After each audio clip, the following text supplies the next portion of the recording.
From the Fidelity Bank Foundation studio, PBS Kansas presents One-on-One with Victor Hogstrom. We're here to talk about life, legacy, and lessons learned along the way. My guest this week is Dr. Walt Chappell, an innovative leader in education reform, renewable energy, and public policy. Chappell spent decades working to improve student achievement, reduce costs in K-12 and higher education, and shape impactful legislation. As a past president of the Colorado Solar Manufacturers Association, he has also pioneered sustainable energy solutions for schools and businesses. Today, we'll dive deep into his remarkable journey, his insights, challenges, and the legacy he hopes to leave behind. Stay tuned as we explore the life and career of Dr. Walt Chappell right now, one-on-one. Hello, and thank you for joining us. I'm Victor Hogstrom. I'm very excited to welcome education consultant and former State Board of Education member, Dr. Walt Chappell, to the program. Walt, it's a pleasure to have you. Thank you, sir. I'm very honored. Now, you've done so much in your lifetime in the world of education. What inspired you to pursue a career in education and public policy? Did you know it was something you wanted to do at the time when you're in college? I'm going to bring out a prop. Oh, okay. This is to illustrate that you stand on the shoulders of previous generations. I have parents that were both teachers here in Wichita. One of my grandmothers was a teacher in a one-room schoolhouse for about 40 years. My other grandmother was also a teacher and taught music. But as far as the public service side of things, that goes clear back to the Civil War, when one of my great-grandfathers was on the Union Army side, fighting with the cavalry, came back and started Chinook, Kansas. And then my grandfather was a county commissioner for 8 years during the Depression years in Chinook, in Neosho County. He eventually ran for Congress in the 2nd District. So then we have my mother and dad, both teachers here in Wichita. I have a daughter who's a teacher. So it's kind of a caste system. Mm-hmm. And we all kind of work together throughout the generations to try to help kids learn and make the world a better place. So you're saying that you stood on the shoulders of your parents. Absolutely. And your grandparents in the military and public offices. When you see a problem, you fix it. You don't complain about it. You just try to go out there and say, okay, what can we do to make this better? So you attended the Michigan, I should get this right, Michigan State University. For my doctorate, yes, sir. For your doctorate, but you also attended the University of Kansas. Yep. So Walt, tell us, how did your experiences at those two institutions of higher learning shape your career path? That's a good question. It wasn't through the courses. I learned and taught biology and science. That's what I had my undergraduate degrees in. So it helped me get my first teaching opportunities in California and here in Kansas. But the things that I learned in one of my courses, let's say, for example, Chinese history. Edgar Wickberg was the guy that taught the class. He was an amazing teacher and had nothing to do with biology, had nothing to do with my major, but he informed me enough about what the rest of the world was about to say, hey, there's more than Kansas, there's more than just the US, we're part of a global group of people called the human race. Mm-hmm. So yes, that helped shape a lot of what I did afterwards, and of course prepared me to be a teacher and started me off in that area. But like I say, I'm standing on the shoulders of my parents and previous generations. So can you share any defining moment from your early career that set you on this trajectory? Again, there's been so many forks in the road, opportunities to serve, that there's no one thing. It's all a path that God has kind of opened up a door here and a door there and say, all right, let's take care of this issue if we can while it's timely and necessary. You also have worked diligently to improve student achievement while reducing cost in education. You served on the State Board of Education. You've been involved in education throughout your career in Wichita. What are the key challenges school districts face today? The key challenges are expectations. Meaning what? We have, in this country, social promotion, which allows us to say to a kid, if you keep that seat warm for 13 years, you're going to get a diploma. They don't necessarily have to perform and show proficiency. But if they get through with a D or C minus or whatever, they get to be promoted to the next grade level, regardless of whether they learn to the state standards or to the expectations we'd have for the rest of the world. I've traveled all over this world now, and opportunities have been in many different countries. They expect the kids to matriculate. They have to pass an exam before they go from the 6th grade to the 7th. To get into college, you take an exam. You don't just pay out a certain amount of tuition. You have to show you know something, are willing to learn and take the time to do that. But we have a little illustration here I want to share with you. This is the tripod, and I use it as a visual to help us understand you have a student, a teacher, and a parent. And if a kid comes to class, wants to goof off and doesn't pay attention, of course the teacher has a hard time getting them to focus. If the parent says, okay, kid, you can play video games, you can watch TV, whatever you want to do. If you got homework, don't worry about it. I'll cover you if the teacher gets upset. Any one of these legs collapses and you don't have an educational system. We have got to, in this country, come back to understanding we have to have proficiency, we have to have high expectations, we have to make sure the teachers are there to teach, the kids are there to learn. It's not a babysitting service. We're not there to just take care of daycare. So Walt, what reforms do you believe are necessary that would better prepare students for the workforce today? Wow. One of those, of course, is changing the curriculum. We have to start talking more about what's going on in the real world and not just the same old that we've been teaching for the last 50 to 100 years. More classes in Algebra 1, Algebra 2. Many kids are never going to use that. The history we have is watered down a lot of the time. So I'm looking at ways to make sure the kids have two things, employable skills. I want to make sure they come out of high school prepared to go out and be a protective citizen, be able to earn income for themselves and their family, and not just have to be thrown out to the wolves and say, all right, go out there and sink and swim. With that said, you served on the State Board of Education, which in my opinion is to enable you to help strengthen education in the state of Kansas. Yet you recently helped lead the defeat of a $500 million bond issue for Wichita schools. Why? It was not focused on employable skills. It was giving money to contractors and architects, $450 million, to tear down more buildings, basically 10 buildings in our city, schools, close them while they build new ones. Now that helps the architects and contractors. They get to rack up a lot of profits in their bank account. That doesn't help the kids learn. So my focus is always on making sure the kids have an opportunity to really come out of that school experience prepared to go out into life. And blowing that kind of money as taxpayers, particularly for property taxpayers, that's no solution. So what would you suggest that money could be used best for? Oh, thank you for that. I would like to see us have some CNC machines placed where the kids can learn some of those skills. CNC, what is that? That kind of equipment is 5-axis equipment that they use at Spirit, for example, or Boeing, any of the areas to do metal work. I see. All right? I'd like to see 3D printers. I'd like to see the opportunity for the kids to learn how to set up a server farm, basically to hook all the cords together and make sure you have an internet that works.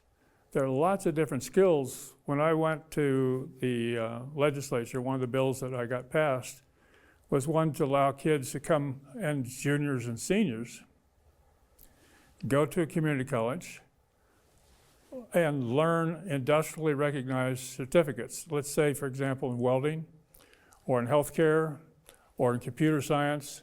Once you have that industrially recognized certificate, you can walk right into an employer and say, here I am, I'm ready to work. Without that, you don't have that opportunity. So now we started in 2012, that bill, got it passed, and Sam Brownback signed it out here. We've had thousands of Kansas kids go through that process now. It's great. So you're saying if the bond issue had been focused on those things, Oh, absolutely. you would have championed the passing of it. Absolutely, no question about that. It's about the kids learning and not the architects and contractors, just promoting something that makes them big profits. Big difference. So let's have some fun, Walt. We play a game with our guests, and we have one for you. It's the lightning round. All right. Tell me your childhood nickname. Waldo. Waldo? My first name was Walt, so some of the kids started calling me Waldo. Waldo. The first thing you do in the morning? I take time to catch up on the news. I read the BBC, NPR, check Kate News, Wichita Eagle. And where do you get your BBC News? BBC News is one of the most comprehensive news outlets in the world. Where do you watch it? Where do I watch it? On my cell phone. Okay. It's on public television too, if you don't know that. Yeah. Well, I listen when it comes on PBS KPTS. Kansas, Yeah. But I read it on my phone. A guilty pleasure food you enjoy? Oh, I love granola with nuts and sometimes a few chocolates. A song that always makes you smile? Roberta Flack just passed away. One of her songs was The First Time I Ever Saw Your Face. Do you know how to sing it? I do not. I am not that good a singer as she was. Oh, But try it. Let's hear you. Oh, go ahead. The No. next question. A place that feels like home to you? Wichita. Okay. And you are from Michigan? No, I'm Where are you from from? Kansas. I'm a Kansas kid. Oh, Kansas. Born and raised. Okay. Yeah. What part of Kansas? Well, since my dad was an ag teacher, we traveled all throughout small towns. Iola, for example. My parents, of course, had a farm, and grandparents in Chanute. Sedan, Kansas, Spearville, Kansas, a lot of these small places. Mm-hmm. In fact, one of the things my dad did out in Spearville, he started growing milo and wheat, and I helped him as a third and fourth grader, driving a tractor out in the field. And then he'd feed it to livestock. Now that was in the 50s, but that whole thing started what's now in western Kansas, the feedlots and the meat processing plants in Liberal, Garden City, and Dodge City. It started from that very small beginning. So tell me, Walt, if you could time travel, Yeah. you'll go to, Heaven. oh, okay. That's a good choice. A superpower you wish you had? A magic wand, somehow to help people come together and make good decisions without squabbling. Your go-to stress reliever? Prayer. Oh. Sometimes multiple times a day. In fact, I prayed before we sat down today. Really? Oh, yes. Power Yeah. of prayer is very powerful. Very good. I believe that. The best advice you ever received? Well, I'm ready for that one. This is a quote from Margaret Mead. Okay. It says, "Never doubt that a small group of thoughtful, committed citizens can change the world. Indeed, it's the only thing that ever has." All right. That's a good one. And finally, the one word that sums up your life's journey? Gratitude. And the one word that describes you? Persistent. Oh, okay. Where did you get that from? My parents and my grandparents and those before them. They lived through some horrendous times. The Civil War, for example. We can go way back in our generation to the Revolutionary War. And each generation has been through a lot. We are facing things right now in our country that show us that we have to be persistent. We have to be realistic. Okay. What's your perspective, Walt, on the role of technology in modern education? We've got to do more hands-on learning for kids. They can't just sit there and listen to a lecture or watch a video. They've got to get their hands and their eyes to work together and start applying what they've learned. So the technology would be all the things we have around us. Like here in this studio, you've got a lot of technology here. These lights, the cameras, all the mics, those are things the kids need to be able to learn how they're put together. What are the components? Now, kids in other countries are already learning that stuff. We're far behind. So where did you get that from? Because you went to school many years ago. You didn't have that. You went to college. That was not something commonly discussed. So where did you get that theory, that perspective? I'm a Kansas farm kid. My dad was an ag teacher. If we had something broke, we fixed it. We didn't complain about it. We went out there in the field one Saturday to try to harvest some wheat. The conveyor belt on the combine broke. My dad got out some baling wire, a pair of pliers, sewed that thing back together. We finished cutting the wheat. There wasn't any place downtown we could drive to on a Saturday to pick up a new conveyor belt. We had to sit there in that field, fix that before that grain came to the ground and we couldn't harvest. So I learned way, way back, you be self-sufficient, be prepared, think ahead. I understand also you have a passion for solar energy. What drives it? Where did you get that? Solar energy is our future. That sun isn't going to go away. It'll be there another billion years. Right now, we're burning so much fossil fuel that it's causing our planet to overheat. I'm very concerned about my grandkids, great-grandkids, if there's going to be a planet for them to live on, and all the other human beings on this planet, plus the millions of other species. If we start using the sun energy, we have the electricity we need for all kinds of things we have as a modern society. But if we just keep ignoring that, we're just blowing it away. We're just wasting time and the possibility of keeping this planet alive. I also understand you faced some challenges in advocating for sustainable energy solutions in the schools.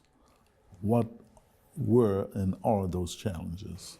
Not in my backyard. People want to see their lights turn on when they hit the switch, but they don't want to see some solar collectors out there in a field or next to the school building sometimes. They say, well, that's ugly. Well, okay. I think back to when we first had automobiles. People were upset that if you drove an automobile down a dirt road, it might disturb your horse. So you had to cover up your automobile, drive it in the ditch, cover it so you wouldn't spook the horse. We're in that same space right now. When I was in India, I helped put together a pilot project in 1985. Now they have, in that project, we started out with no photovoltaic collectors to collect sunlight. But now India has a fourth of all of their electricity coming from the sun. Some of the largest solar arrays in the world. But we started with an idea, planted a seed, and it grew. But why were people against this so much? Again, they don't want to see it in their backyard. Money saving. It takes up space. You say, well, okay, if you're going to have sunlight, it has to have enough surface area to collect. I'm trying to get a 200 megawatt solar farm basically here in Sedgwick County, at least one or two. Now, if we do that, we can back up our electricity for our industry, for Spirit, Boeing, whoever's going to be manufacturing our aircraft here. for all of our homes, having that backup source right next door to Wichita, Kansas is a major economic driver. And so, yes, there's an opportunity if we take it. You also had the opportunity, talking about opportunity, to give the former president and late President Jimmy Carter a tour of solar initiatives in 1978. How did that happen, and how did it go? Well, I was fortunate to be at the Solar Energy Research Institute. I was the branch chief of the communications branch. So I helped put together a National Sunday that was nationwide. And Jimmy Carter came out to the Institute in Golden, Colorado, and we had a bunch of displays set up around the perimeter of the building. So I was able to give him a personal tour of all the various applications of solar. He went back to the White House, set up an array on the White House for domestic hot water, and we were able to at least show the rest of the world that we're into the 21st century. We're going to start using that sun. He was a great guy. I loved that opportunity. I've met him several times since, and a very humble man. You've also been an advocate for social issues like racial profiling, prevention, racial profiling prevention. What sparked your involvement in these initiatives?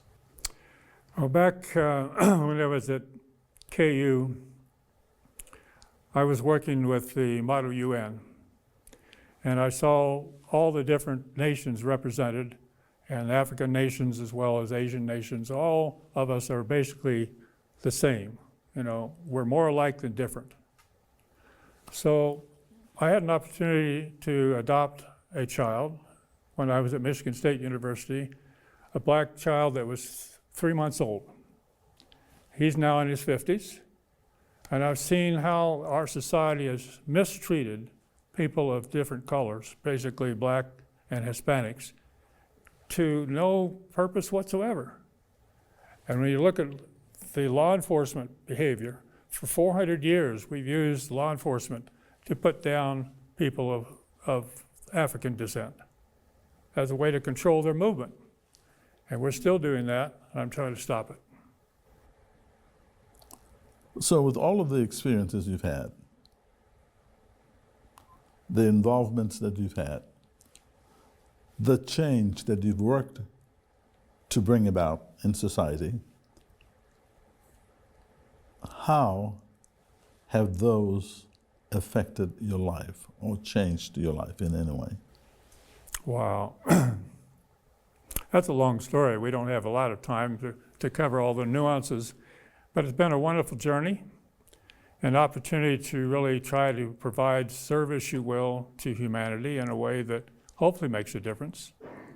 For example, in Russia, we were able to get seed corn flown from the United States and into an area called the Black Earth region of Russia. The first time that we'd had American aircraft in that airspace since World War II. But those 80-day maturity seed corn came from Toulouse, France, into Russia, and now that part of Russia and Ukraine are exporting so much corn. It's the third largest exporter of corn in the world to people who are starving, basically. So it started with a visit I made. I've made 7 trips, actually 9 trips to Russia.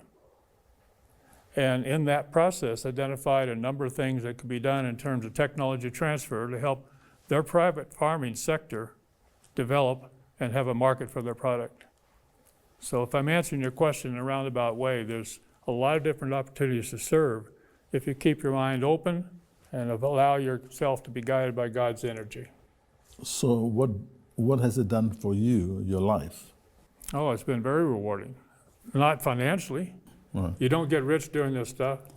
You have an opportunity, though, to serve, and financially, yes, you'll have enough to take care of yourself and your family, but you don't have to put all your value on how much you put away in the bank account. You do it on the basis of how much can we serve our human fellow brothers and sisters. So if you could give one piece of advice to policymakers and to educators today, what would it be? Make it real. Make it real compared to what? You can't just keep doing the same old, and expect it to have a different result. We've got to have our kids learn, become proficient, be able to be competitive for the jobs of the global economy, and we're not doing that right now. We've got to help our kids really come to grips with the fact you're there to learn, the teacher's there to teach you, but you can't act a fool, you can't misbehave and insult the teachers or bug each other and expect that to be a benefit. So make it real. You got to make it real. Make sure these kids understand you're there for a purpose. What's up for Walt Chappell? What's next? Well, like I say, we're trying to get a 200 megawatt solar farm here in Sedgwick County if we can. I'm also working on a number of other issues with the legislature. One is a bill I've drafted called the Kansas Student Achievement Accountability Act to actually set the expectations high enough so the kids understand they're there to learn and not to goof off. So when it's all over, Walt, how would you like to be remembered? As a man who was trying to do his best. I live by a model that says, do your best, God will do the rest. On that note, that's what I try to do every day. thank you so much, Walt Chappell. I appreciate It's been a pleasure your time. having you. Thank you, sir. And thank you for watching this edition of One on One.